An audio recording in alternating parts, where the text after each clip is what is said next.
Eu estou pregando na série O Criador dos Céus e da Terra. Na semana passada eu falei para vocês sobre o Criador dos céus. Hoje eu quero falar para vocês sobre o Criador da terra. E por que é tão necessário que nós reflitamos um pouco a respeito do Deus que nós cremos? Porque do conhecimento que você tem a respeito dele, de quem ele é, do que ele é capaz, determina a sua fé e a sua convicção de como ele se relaciona com você. Amém? Então, eu queria começar a mensagem de hoje lendo de novo Gênesis capítulo 1, versículo 1, que diz assim: no princípio criou Deus os céus e a terra. No português aqui nós temos 1, 2, 3, 4, 5, 6, 7, 8, 9 palavras. No hebraico são 7. Bereshit bara Elohim et hashamayim ve'et haaretz. Então são palavras muito poderosas. E eu hoje vou refletir nesta parte que diz que Deus criou a terra. Por que isso é tão importante? Porque, em primeiro lugar, estas palavras significam que Deus é onipotente. Quantos creem que Deus é onipotente? Essa é uma das verdades mais prevalentes, mais necessárias na teologia. Por quê, gente? Porque isso significa que Deus é capaz de fazer qualquer coisa que Ele quiser. Há um pastor puritano, que já morreu há muitos anos, chamado Stephen Charnock. Ele diz assim: o poder de Deus é a habilidade e a força através da qual Ele pode realizar qualquer coisa que deseje, qualquer coisa que a sua infinita sabedoria dirija e qualquer coisa que a infinita pureza possa resolver. Assim como a santidade é a beleza dos atributos de Deus, seu poder é o que dá vida e põe em ação todas as perfeições da natureza divina. Quão vãos seriam seus eternos conselhos se o seu poder não pudesse executá-los? Quer dizer, que adiantava Deus ser sábio se Ele não pudesse realizar o que Ele deseja, né? Sem poder, sua misericórdia seria uma mera pena. Como a gente, né? A gente olha para alguém, fica com pena, mas não pode fazer nada. Não, Ele é misericordioso e pode fazer. Sem poder, sua misericórdia seria uma mera pena. As suas promessas seriam palavras vazias. E as suas ameaças seriam como ameaças dos espantalhos. O poder de Deus é como Ele mesmo. É infinito, eterno, incompreensível, não pode ser checado, impedido, nem frustrado por qualquer uma das suas criaturas. Você pode aplaudir o Senhor? Esse é o nosso Deus. O grande teólogo Arthur Pink diz que nós precisamos tremer diante desse Deus, que nós precisamos adorar um Deus como esse, e que nós precisamos confiar num Deus como esse. O Salmo 90, gente, é um salmo lindo, porque fala da grandeza deste Deus. Os versículos 1 a 6, eu vou ler, dizem o seguinte: oração de Moisés, homem de Deus. Senhor, Tu tens sido o nosso refúgio, de geração em geração. Antes que os montes nascessem e se formassem a terra e o mundo, de eternidade em eternidade, Tu és Deus. Tu reduzes o homem ao pó e dizes: tornai filho dos homens, pois mil anos aos teus olhos são como o dia de ontem, que se foi, e como a vigília da noite. Ou seja, Deus é muito mais eterno, né? Isso até é uma colocação que não faz muito sentido, mas Ele é muito mais longevo do que o homem, né? 1000 anos para o homem é alguma coisa que não dá nem para pensar, né? Para Deus é como se fosse um dia, né? E Deus reduz os homens ao pó e diz: tornai filho dos homens, pois 1000 anos aos teus olhos são como o dia de ontem, que se foi, como a vigília da noite. Tu os arrastas na torrente, são como um sono, como a relva que floresce de madrugada, de madrugada viceja e floresce, à tarde murcha e seca. Nós somos assim perante Deus, como uma florzinha que nasce e morre no mesmo dia. Este texto também nos mostra, gente, que Deus é onipresente. Esses são atributos que nós já ouvimos falar, né? Mas esse texto, ele é pertinente que nós reflitamos sobre isso. O que significa? Que Deus iniciou todas as coisas, o cosmos como um todo. Mas Ele não só criou, como Ele esteve presente em todo o tempo da sua criação. A.W. Tozer, também um grande escritor, escreveu o seguinte: o que a imanência divina significa na experiência cristã? Imanência significa que Deus, Ele se manifesta em toda a sua criação. E o que isso significa na experiência cristã? Preste atenção. Significa simplesmente que Deus está aqui. Diga assim: Deus está aqui. Não há nenhum lugar que Ele não esteja. Nenhum ponto é mais próximo de Deus do que um outro ponto. Em qualquer lugar que estejamos, estamos tão próximos de Deus quanto em outros lugares. Deus está aqui quando ignoramos completamente a sua presença. Mas Ele se manifesta somente quando temos consciência da sua presença. Pelo nosso lado, precisamos nos render ao Espírito de Deus, porque o seu trabalho é nos revelar o Pai e o Filho. Se nós cooperarmos com Ele em obediência e amor, Deus se manifesta a nós. E esta manifestação fará a diferença entre uma vida cristã nominal e a vida radiante com a luz da sua face. Então, queridos, quando eu e você cantamos: perto quero estar, junto aos teus pés, isso daí não significa que nós queremos estar fisicamente perto dele, mas queremos estar com o nosso coração perto dele.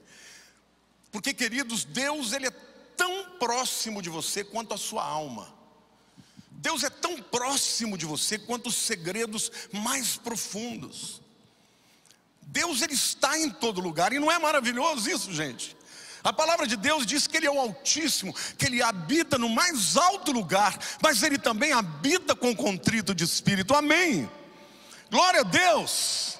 Não é maravilhoso saber que Deus habita com você quando você está naquela situação que ninguém quer estar perto? Deus está com você. Não é lindo isso? Então, gente, muitas vezes a gente gosta de orar em clamor, né? E a gente levanta a voz. Eu mesmo choro, oro. Quando eu vou para a fazenda, eu gosto às vezes de andar, porque eu dou uns gritos. Eu gosto de falar alto com Deus. Eu gosto de clamar a Deus. Mas, gente, não pense que você precisa gritar como se houvesse um abismo da ausência de Deus. Não. Antes da tua palavra sair na sua boca, Ele já te ouviu. Você pode aplaudir o Senhor? Ele está perto. Então, por que às vezes a gente sente que Ele está tão longe? Isso tem muito mais a ver com a nossa atitude, o nosso coração, do que com Deus. Porque, como disse o Tozer, a imanência de Deus determina que Ele está em todo lugar, mas nem todo mundo vai sentir a sua presença, porque Ele se revela para quem o ama, para quem o busca. Buscar-me-eis e me achareis, quando me buscardes de todo o coração. Não é maravilhoso isso, gente? Eu me lembro que minha mãe morreu no dia 14 de dezembro de 2002. Foi o dia mais difícil da minha vida. Foi num sábado. E eu tive que enterrá-la no domingo. E eu me lembro que no sábado anterior, eu estava numa campanha com a igreja. Eu falei: domingo que vem todo mundo aqui, que eu vou orar e ungir por todo mundo. E aí minha mãe morre no sábado seguinte. Eu estava devastado, a minha vontade era fugir, ficar sozinho. Mas eu disse para Deus: Senhor, eu disse que eu ia orar para as pessoas, pelas pessoas. Eu preciso que o Senhor me visite. Eu preciso sentir a tua presença, porque eu estou muito vazio. Eu estou muito triste, queridos. E naquele dia Deus me encheu, Deus me visitou. Era como se eu estivesse numa redoma, como se eu estivesse imerso na presença, na glória de Deus. E eu preguei naquele dia, ungi todas as pessoas. O meu irmão falou: mas como você fez isso? Eu falei: foi o Senhor que fez. Ele me guardou, Ele me encheu. E eu posso dizer para vocês que eu estava absolutamente protegido, imerso pela presença de Deus. Eu amo o meu Deus, eu amo sentir a sua presença. Eu amo buscá-lo na madrugada. Eu amo me prostrar perante Ele. Eu amo quando Ele me visita. Quando Ele me visita, eu estou pleno.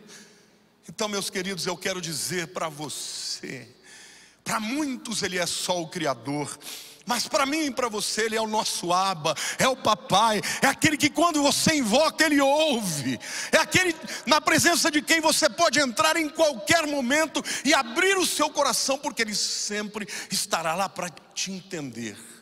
Amém? Glória a Deus. Eu quero te dizer, se você não está sentindo a presença de Deus, você não sabe o que está perdendo. Mas pastor, como é que eu posso? Busque-o de todo o coração. Diga para Ele. Vocês pensam que não há momentos da minha vida que eu também fico frio? Há momentos que eu não sinto a presença de Deus e eu brigo com Ele: Senhor, o que está acontecendo? Por que eu não estou sentindo a Tua presença? E quando eu busco de todo o coração, Ele me visita. Eu sinto a sua presença. Ele é onipresente, Ele está na tua vida, Ele está no teu coração. Amém, igreja? Aplauda ao Senhor.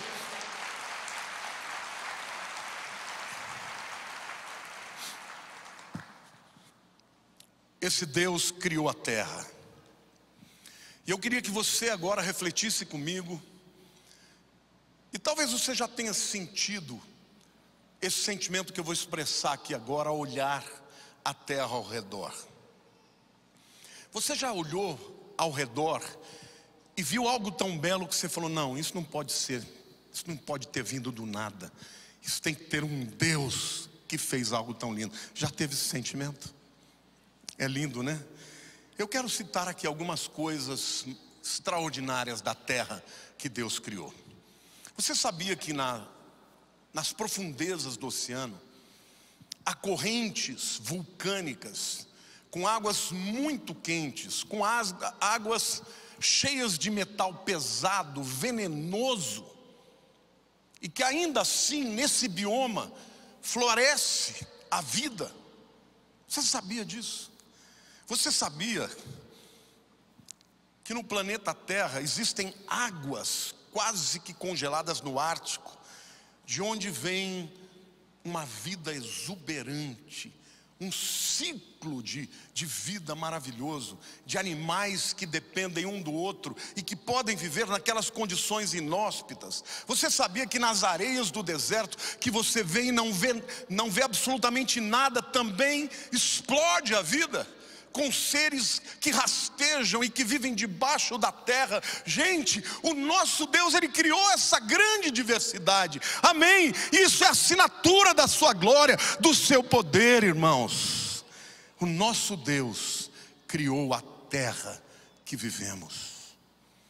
Eu queria que você pudesse enxergar a Deus na natureza, comparando algumas coisas que o homem fez com aquilo que Deus criou.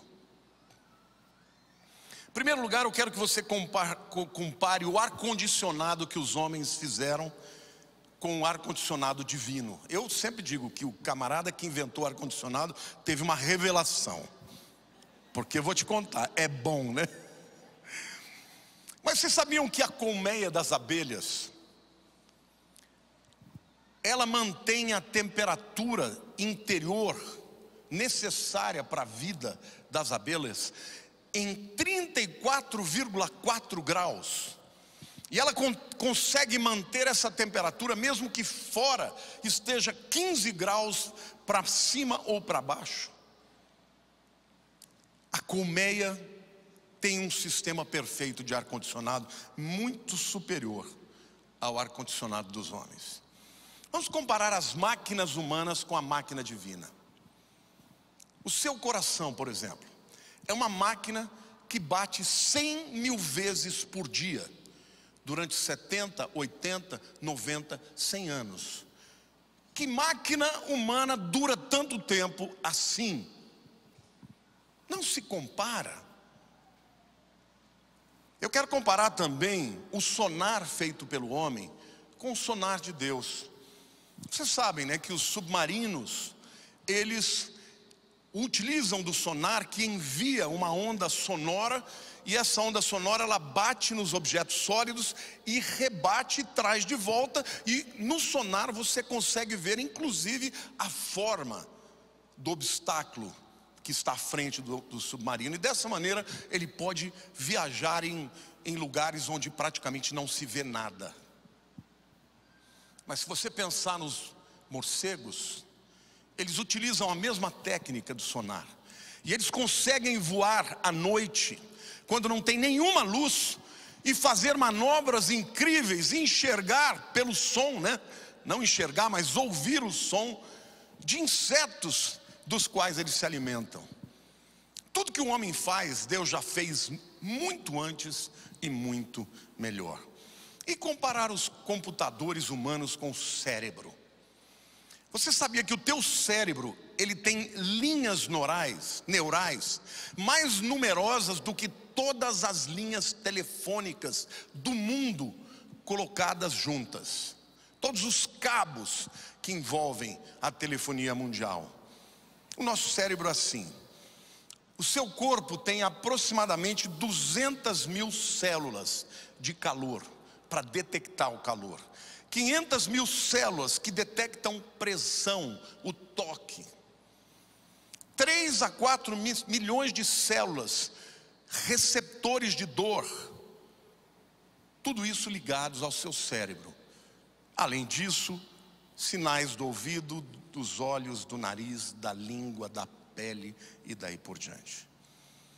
Se a gente comparar o GPS de hoje, os Wazes da vida e o sistema de GPS são maravilhosos, né? Mas você sabia que existem aves migratórias, por exemplo, que dão à luz, né, que procriam no Alasca, mas depois elas têm que migrar para o Havaí, e aí elas têm que voar 3.200 quilômetros em cima do mar, só com o GPS que está dentro delas. E o interessante é que elas, aliás, é o contrário, viu? Elas procriam no Alasca e depois no Havaí, depois elas vão para o Alasca. No verão elas vão para o Havaí, para o Alasca, e no inverno elas vão para o Havaí. Só que quando elas migram, algumas semanas depois que os filhotes nasceram, os filhotes ficam para trás.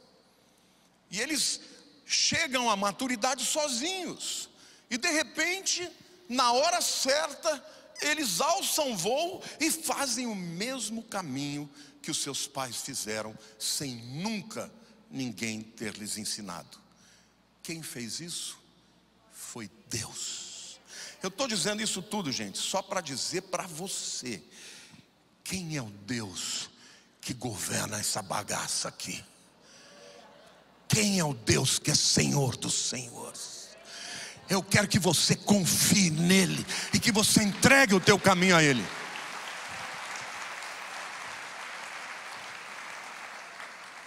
Muita gente fala, eu estou perdido. Não, você não está perdido, porque Deus é contigo. Muitas vezes você não tem as respostas, você não sabe os caminhos. Entrega o teu caminho ao Senhor, confia nele e tudo ele fará. Amém, irmãos? Mas às vezes a gente erra. Deleita-te do Senhor, ele satisfará os desejos do teu coração. Mas em que seguida ele diz: não confie no seu próprio, não te estribes no teu próprio entendimento, reconhece-o em todos os caminhos e ele endireitará as tuas veredas. Quando você entrega a tua vida para Deus, até quando você erra, você acerta. Porque Deus faz isso. Ele usa até dos teus erros para te trazer de volta. Porque Ele é Pai, e Ele é gracioso, e Ele é poderoso. Você não está sozinho, você não está perdido. Há um Deus que te ama e se importa com você. Qual é o seu papel? Buscá-lo, buscar nele a direção, porque Ele há de te dirigir. E se a gente comparar então as máquinas fotográficas de hoje, que são espetaculares, com o olho humano? Quem é melhor? Ainda não inventaram a máquina que possa expressar exatamente aquilo que os nossos olhos veem. Os nossos olhos são extraordinários, gente. Eles têm, primeiro, foco automático. Não é que nem aquelas máquinas que você faz assim, fica embaçado. Até as grandes máquinas, eu fico brigando às vezes com o pessoal aqui, porque eu estou vendo lá de casa, né, a transmissão. A máquina virou, fica 2 segundos blur, né? Fica, como é que chama, nublada. O olho humano não tem isso não, irmão. É foco automático, visão binocular. Você vê muito mais pixels do que qualquer máquina humana. Tudo que Deus faz é melhor, irmãos. E se Deus te fez desta maneira, é porque Ele tem um propósito extraordinário para a tua vida. Aplauda mais, é para o Senhor. Ele merece toda a honra e toda a glória.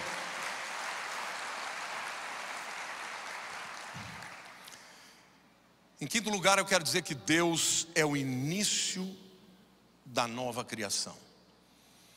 É interessante porque muita gente não sabe, mas o versículo 1 diz: no princípio criou Deus os céus e a terra. E é óbvio que aquilo que Deus cria é perfeito, que aquilo que Deus faz tem ordem.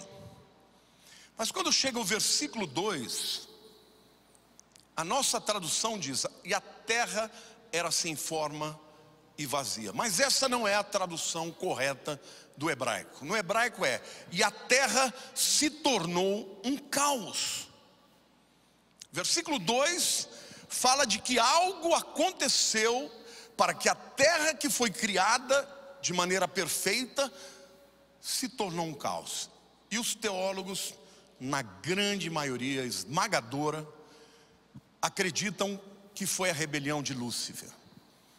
Quando Lúcifer, lá no céu, decidiu que ele ia ser maior do que Deus, que ele estabeleceria o seu trono acima de Deus, ele foi expulso do céu com 1/3 dos anjos e houve um cataclisma no universo. E a terra então, que já tinha sido criada, ficou um caos. Essa talvez seja a melhor explicação da existência dos dinossauros, que seriam seres da primeira criação. A partir do versículo 3, Deus começa a criar novamente, a fazer com que o caos seja transformado em ordem. E é interessante porque o versículo 1, quando fala de criar, no hebraico é bará. Bará é criar do nada. Deus inventou a matéria do nada. Mas a partir do versículo 3, o fazer que aparece ali, as ações de Deus, no hebraico é assá. Ele fez. E aí você vê claramente a diferença entre criar e fazer. Você cria do nada, você faz usando a matéria que já existe. Então, quando Deus começou a fazer tudo de novo, Ele usou a matéria que já tinha.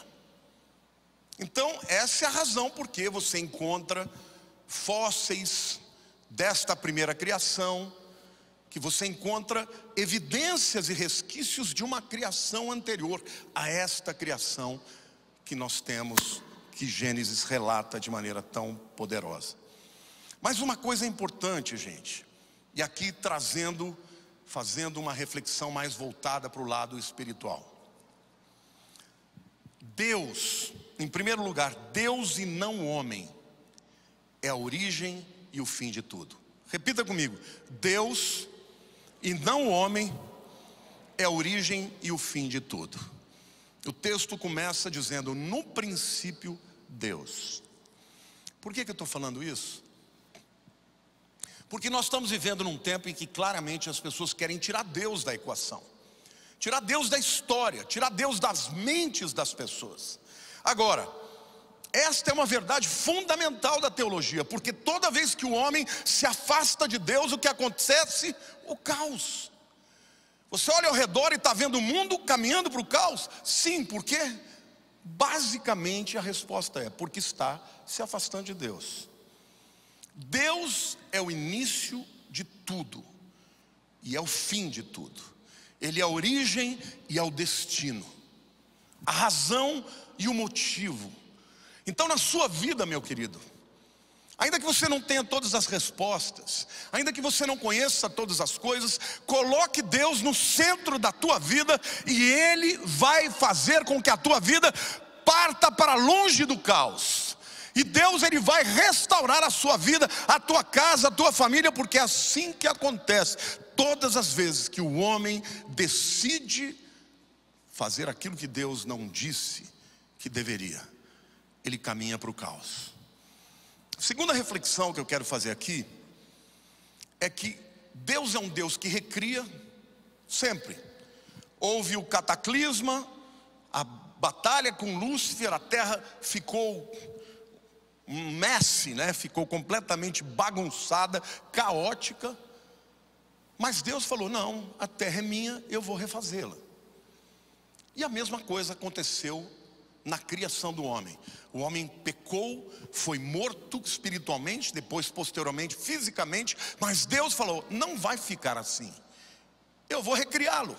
E aí Ele estabelece um plano de salvação através de um inocente que morreria no lugar dos culpados. Então você vê ao longo da história e no Velho Testamento vários sacrifícios que apontam para o sacrifício supremo, que é o sacrifício de Jesus. Mas antes disto acontecer, tem que entrar na equação a pessoa do Espírito Santo. Quando a gente vê lá em Gênesis 1, 2 e 3, né? A terra, porém, era sem forma e vazia, que eu estou citando como está na Bíblia, mas a melhor tradução seria: e a terra se tornou um caos. Havia trevas sobre a face do abismo, e o Espírito de Deus pairava por sobre as águas. Disse Deus: haja luz, e houve luz. Antes de qualquer recriação, o Espírito Santo tem que agir. Diga assim: antes de qualquer recriação, o Espírito Santo tem que agir. No novo nascimento é a mesma coisa. Olha o que diz João capítulo 16, versos 7 a 11. Jesus está falando com os discípulos, né, sobre ele ir para o Pai. Ele diz assim: mas eu vos digo a verdade, convém-vos que eu vá, porque se eu não for, o Consolador não virá para vós outros. Se porém eu for, eu vou-lo enviarei. Quando ele vier, convencerá o mundo do pecado, da justiça e do juízo. Do pecado porque não crê em mim, da justiça porque vou para o Pai e não me vereis mais, do juízo porque o príncipe deste mundo já está julgado. Querido, quantos aqui tem alguém na sua família que não se converteu ainda? Nem a pessoa mais inteligente e sábia do mundo consegue converter uma pessoa. Sabe quem converte? O Espírito Santo. Diga assim: o Espírito Santo. É Ele que opera.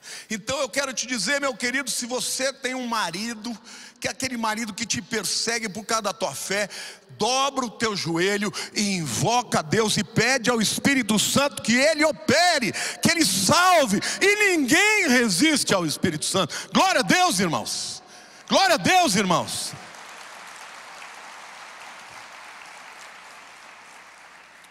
Da mesma maneira que o Espírito iniciou a recriação da vida, porque depois que o Espírito pairou sobre as águas, é que começou a vir a vida. Da mesma maneira, é o Espírito Santo quem provoca o novo nascimento.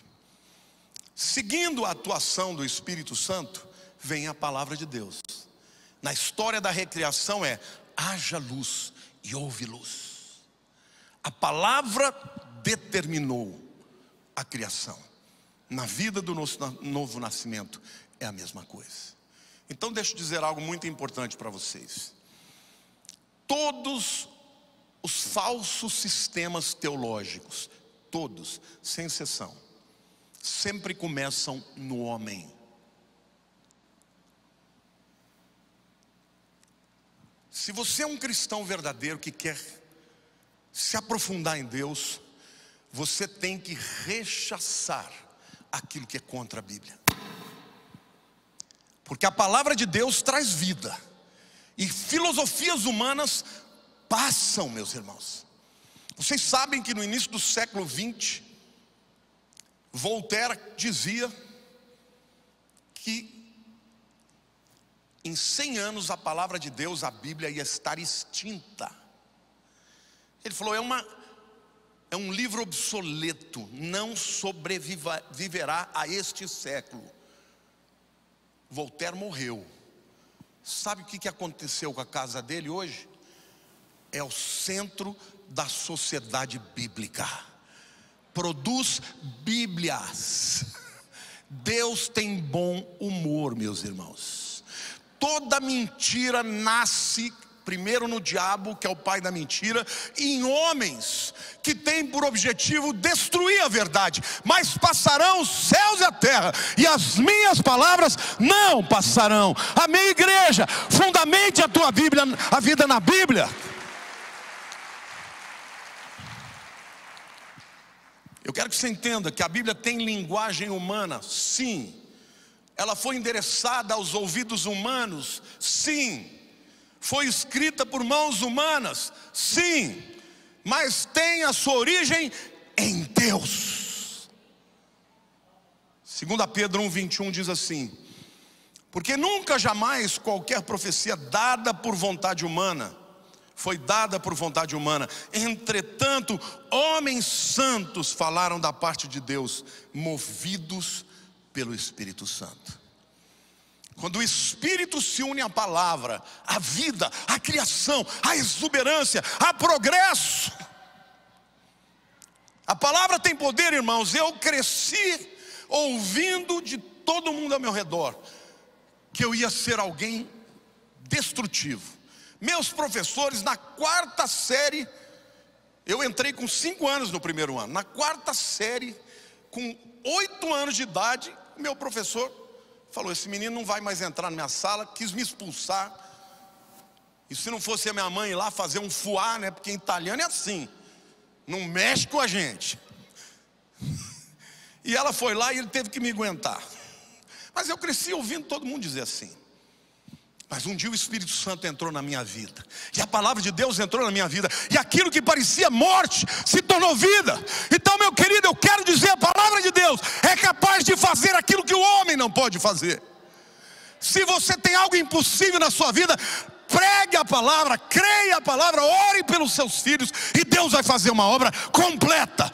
Porque ninguém resiste à palavra de Deus quando ela é orada e quando o Espírito Santo age. Aleluia!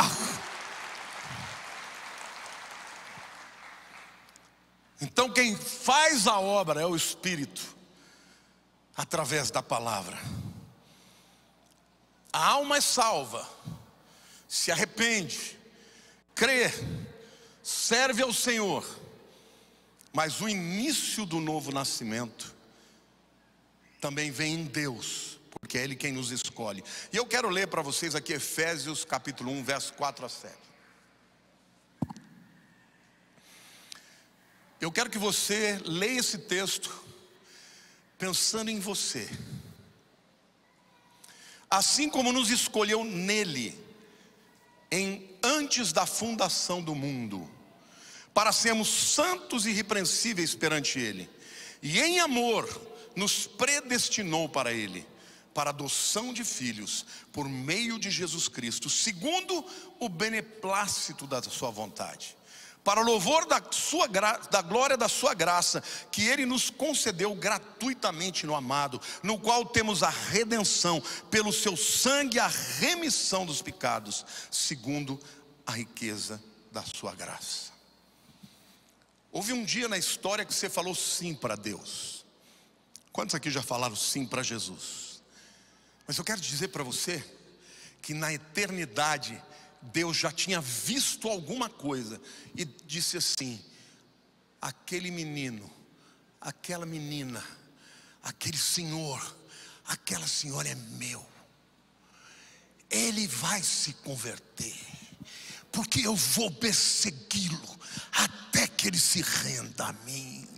Você está me entendendo? Não pense que você foi o bambambam, que você foi maravilhoso. Não, foi Ele. Ele criou as circunstâncias, Ele te cercou, Ele fez você nascer na família que você nasceu. Ah, mas então Ele escolheu errado, porque é uma família tranqueira. É, mas aquilo lá foi necessário para que um dia você se rendesse a Ele. Ele na eternidade vos predestinou, vos escolheu, te chamou. Amém? Diga assim: tudo começa em Deus. Amém, igreja? Glorifique ao Senhor, aplauda a Ele.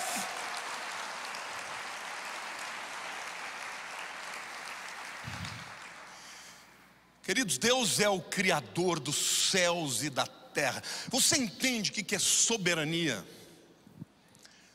Deus faz o que Ele quer. Deus faz o que lhe apraz. Quando Ele escolhe segundo o seu beneplácito. 1 Pedro 1,2 diz que foi segundo a presciência. Ele viu alguma coisa para que Ele escolhesse uns e não todos. Espera aí, pastor, então nem todo mundo tem direito à salvação. Todo mundo tem direito à salvação, porque Jesus morreu por todos.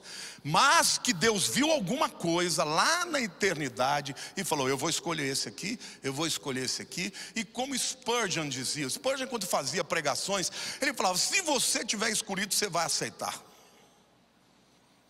Mas então Deus é injusto? Não, Deus é totalmente justo. Ele sabia de algo que você e eu não sabemos agora. Talvez saibamos um dia.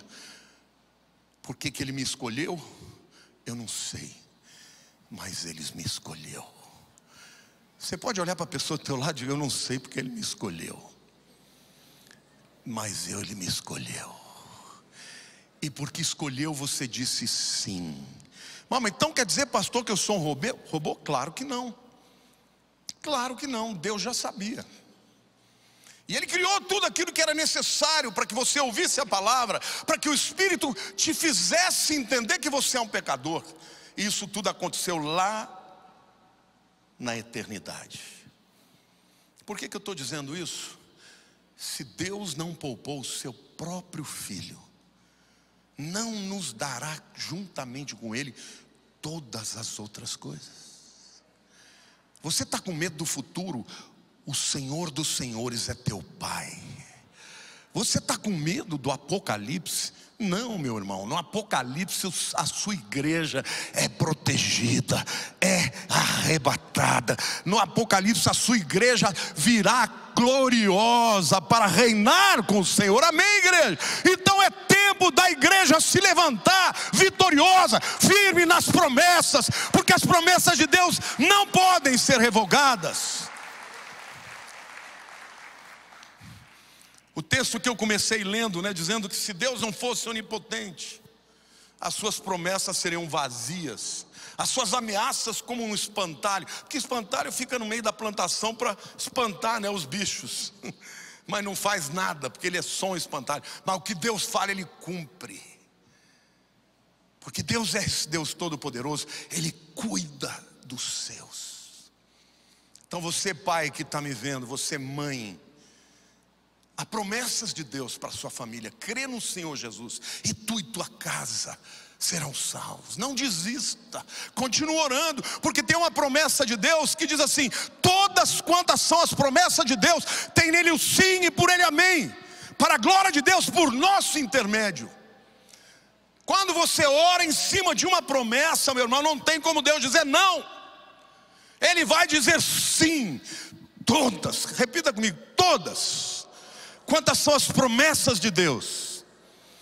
Tem nele o sim e por ele o amém, para a glória de Deus por nosso intermédio.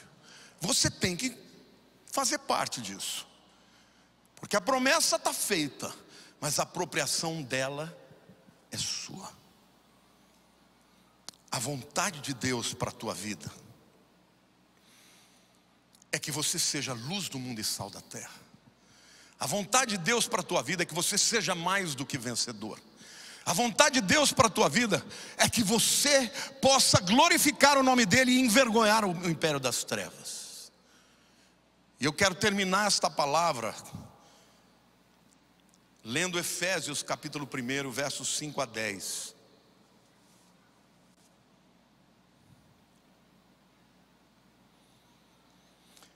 Nos predestinou para Ele, diga assim, para Deus, diga eu sou de Deus, para adoração, para adoção de filhos, diga eu sou filho, por meio de Jesus Cristo, segundo o beneplácito da sua vontade, diga Deus me quis.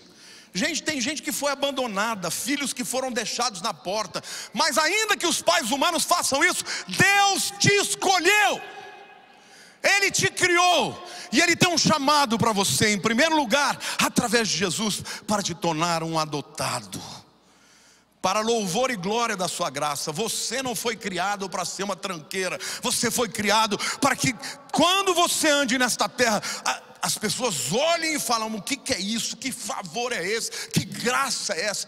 É a glória de Deus. Amém?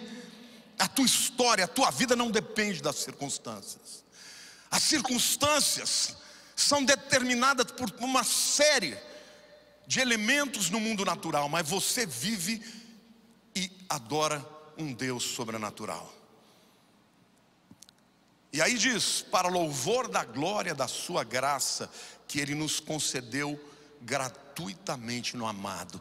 Diga assim, eu não mereço nada, mas agradeço, porque gratidão vem de graça, no qual temos a redenção. Sabe o que é redenção? Redenção é libertação mediante um preço pago. Diga assim, eu fui comprado, aleluia, pelo seu sangue, a remissão dos pecados. Aonde abundou o pecado, superabundou a graça. Quantos aqui sabem que foram perdoados? Quando o diabo vier te acusar, fala, vai para lá, Satanás, os meus pecados já estão gravados na cruz do Calvário. Amém, igreja? Levanta a cabeça, não deixe o diabo estabelecer sobre você uma visão tacanha, apequenada, assombreada, desesperada. Creia no propósito de Deus para a sua vida. E aí ele diz, segundo a riqueza da sua graça, que Deus derramou abundantemente sobre nós, em toda sabedoria e prudência, desvendando-nos o mistério da sua vontade. Você já entendeu? Você já entendeu que Ele te quis? Você já entendeu? Já desceu para o coração? Já desceu para o coração que você é especial? Já desceu para o seu coração que você não tem que ter medo de nada, porque quem está com Deus está protegido. O mistério da sua vontade, segundo o beneplácito que propuser em Cristo, de fazer convergir nele, na dispensação da plenitude dos tempos, todas as coisas, tanto as do céu quanto as da terra. Eu quero dizer algo para você, meu querido.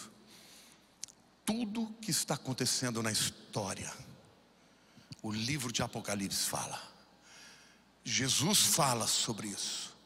Os homens podem se levantar, podem espernear, podem tentar impedir, mas tudo está acontecendo como previsto. Você e eu fazemos parte disso. Amém? Então sabe o que você precisa fazer? Você precisa entregar a sua vida, os seus problemas, o teu coração, porque você nunca vai ser feliz, nunca vai ter uma vida equilibrada se você não estiver no centro da vontade de Deus. Se você não fizer de Deus o alvo da sua vida, se você não entender o propósito que Deus tem para você, a tua vida será chata. Você estará a vida inteira correndo e vagueando à procura de objetos que possam preencher o vazio. Quem preenche o vazio do coração do homem é Deus. Então viva para Ele. Deus está no controle. Nesse ano de 2021 eu busquei a Deus, o Senhor falou, declare o ano de 2021 como o ano das promessas. É o ano que quem crê vai viver o sobrenatural, o milagre. Deus vai prosperar o teu caminho de maneira que todos os seus pares que têm o mesmo tipo de negócio que você tem vão olhar para você e dizer: o que é que você tem? Você vai dizer: eu tenho um Deus que me favorece, um Deus de favor, de graça, de misericórdia, de amor. Amém, igreja? Porque é assim que você glorifica a Deus.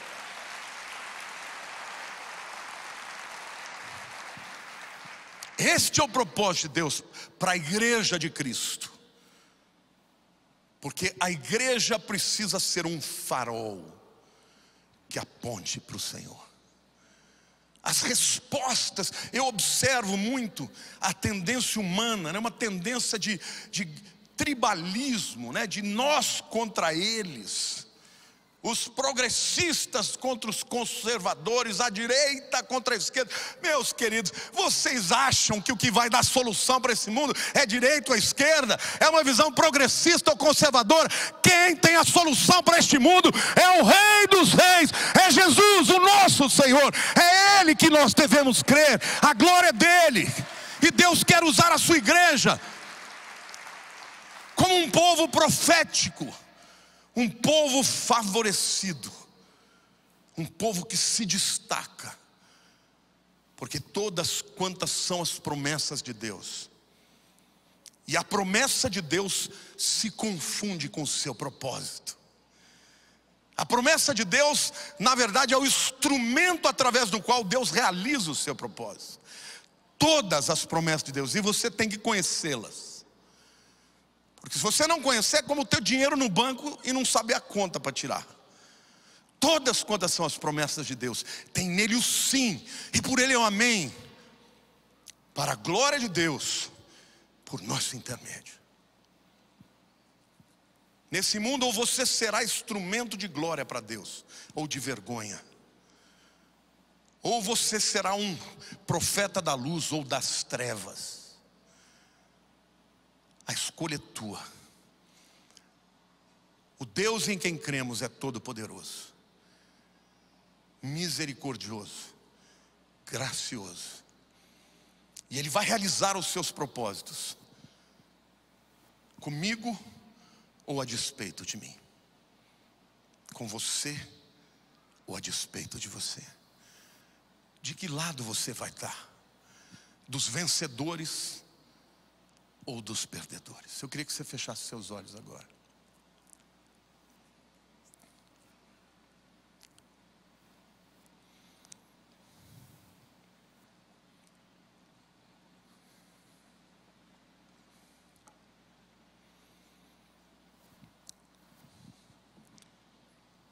Deus está aqui,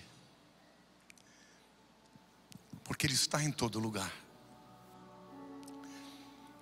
Mas Ele quer entrar no seu coração. A Bíblia diz que o Espírito Santo tem ciúmes de nós. A Bíblia diz que o Espírito Santo fica triste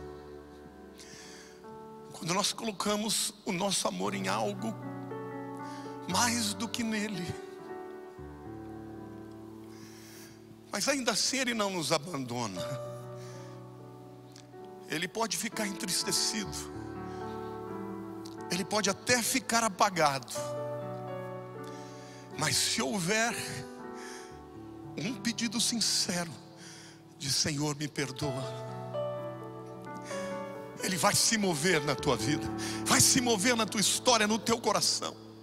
E eu quero dizer para você que está me vendo, talvez ao redor desse mundo inteiro, e também com vocês que estão aqui, toda vez que o nosso coração é tomado por sentimentos que são ruins, como ódio, rancor, desamor, ressentimento, depressão, tristeza, isso é um distúrbio, isso é um caos, que pode ter origem fisiológica, mas antes da origem fisiológica é espiritual.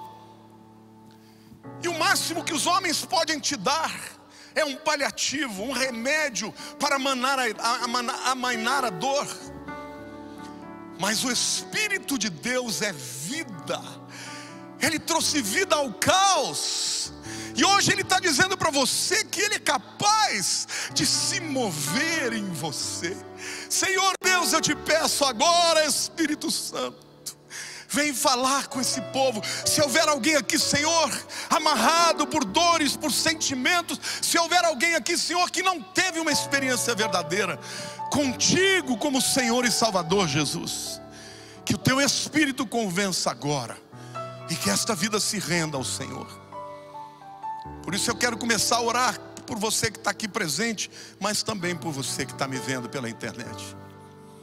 Se você hoje quer entregar a tua vida, o teu coração ao Espírito Santo, ao Senhor Jesus, para que Ele entre na tua vida e faça diferença, traga algo novo, traga um novo nascimento, uma nova esperança, que Ele mude, que Ele transforme o caos em vida. Não se esqueça, é o Espírito e a palavra. E a Bíblia diz que quando você recebe essa mensagem, isso também tem que atuar no Espírito e na palavra. Porque o coração é o Espírito, se crê para a justiça, mas a boca é a palavra, se confessa para a salvação. Então hoje, Senhor, Senhor dos senhores, eu oro para que as cadeias sejam quebradas, para que se houver alguém aqui, Senhor, que precise declarar verdadeiramente o teu senhorio, que hoje seja um dia de libertação. Se há alguém aqui que quer fazer essa oração comigo, eu vou te ajudar a fazer essa oração. A igreja fica com os olhos fechados. Eu quero que você se levante a sua mão onde você estiver, para que eu ore por você. Graças a Deus. Fique com a mão levantada. Há mais alguém?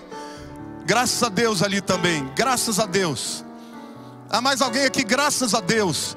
Graças a Deus. Aleluia. Aplauda a igreja. Deus está salvando pessoas. Deus está operando, e você também. Eu vou pedir para você ficar de pé, você que fez esta oração. Fique de pé, que quer fazer essa oração comigo. Onde você estiver, eu vou orar com você. Põe a mão no seu coração e diga assim: Senhor Jesus. A igreja ora junto, diga: Senhor Jesus, eu entrego a minha vida ao Senhor. Eu creio que o Senhor vai mudar o caos da minha vida, vai perdoar os meus pecados e escrever o meu nome no livro da vida. Eu me entrego ao Senhor hoje, Senhor, para que a partir de hoje o Senhor faça tudo novo na minha história. Perdoa os meus pecados, escreve o meu nome no livro da vida. Fique de pé ainda. Temos aqui uma pessoa, outra aqui, outra ali. Por favor, os diáconos, cheguem até eles. E você que está me vendo aqui, querido, que fez essa oração, coloque o seu nome nesse QR Code aí, ó. Está escrito aceitar a Jesus, para que nós saibamos de você e possamos orar por você. Igreja, quantos aqui foram encorajados pela palavra de Deus hoje? Então fique de pé, vamos adorar o Senhor. Ele é Rei dos Reis, Ele é o Criador dos céus e da terra. Senhor, agora olhe o coração de cada pessoa, cada aflição, cada desespero, cada pensamento ruim. Ó Deus, alguns estão vivendo debaixo de culpa e acusação. Alguns, Senhor, não estão encontrando a saída, Senhor. Mas hoje eu quero declarar sobre a vida deles, que do mesmo jeito que o Senhor refez a terra, o Senhor vai refazer a vida deles, Senhor. Este ano, o ano da promessa, o Senhor vai fazer um rebuliço, uma restauração na vida daqueles que nunca imaginariam ser possível, Pai. Para a honra e glória do Teu nome, levanta-os, ó Deus, e que eles possam ser libertos de tudo aquilo que está sendo ó Pai, um impedimento, Senhor. Um impedimento para que flua o Teu mover. Senhor, eu declaro a graça, o Teu favor sobre a vida deles. Eu declaro uma experiência sobrenatural sobre a vida deles. Senhor, eu declaro que não importa o que eles façam, neste ano eles serão levantados e favorecidos, e o milagre na vida deles será o motivo do louvor ao Teu nome, glória para o Teu nome. Mas, queridos, eu quero dizer para vocês, a coisa mais importante na vida de vocês é buscar a Deus. Tudo que nós fazemos ou temos nesse mundo são meios, instrumentos, mas o fim é glória para Deus. Então ore comigo, diga assim: Senhor, eu entrego a minha vida, eu entrego os meus problemas, que não são grandes para Ti, que o Senhor use deles, para que eu coloque o Senhor no centro da minha vida. E eu creio que a Tua promessa se cumprirá na minha vida. Pai, que a graça do Senhor Jesus, que o amor de Deus, o nosso Pai, e as consolações do Espírito Santo sejam com todo o Teu povo, todos os dias, até a consumação do século.